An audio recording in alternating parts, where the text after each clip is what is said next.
Lakini ndugu zangu, nina fursa moja kwa vijana ambayo naenda kuianzisha siku za karibuni, na tutatangaza utaratibu.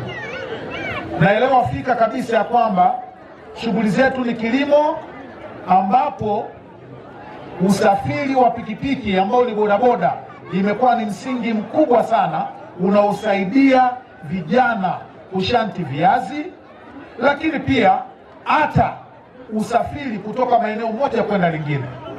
Hata mashindano haya isingekuwa bodaboda, yawezekana tusingefikia leo hii tamatisha hii ya fainali. Watu wanatoka Ludewa K, watu walikuwa wanatoka maeneo tofauti, lakini mmenifunza ujivuni watu wa Ludewa.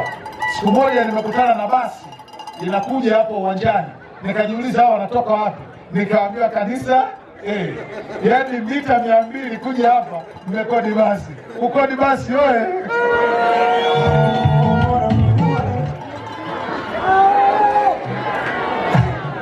Nini wanarudewa, mmetisha sana.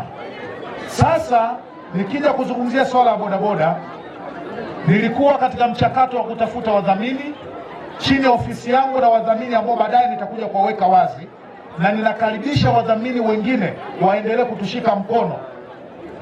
Tutaendesha, kwa sababu naelewa changamoto kwamba watu wengi wanaendesha pikipiki, wale wanaofanya kazi ya bodaboda, wanaofanya bodaboda, lakini wanaoendesha pikipiki wengi hawana leseni. Uongo kweli? Uongo kweli?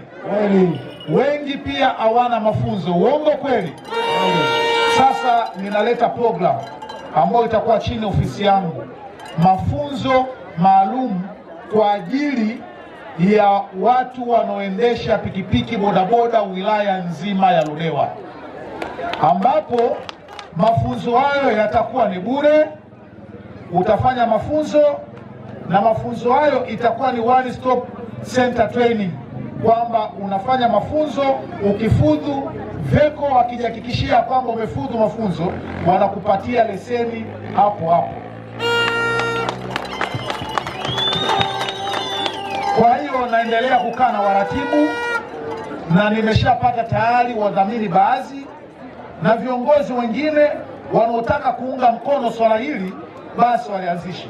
Tutaenda kwa ukanda, tutafanya upande wa Mavanga, Lugalawa, Mlangali, Ludewa pamoja na Manda, ili nihakikisha kwamba nimeifikia wilaya yote na vijana wanapata mafunzo.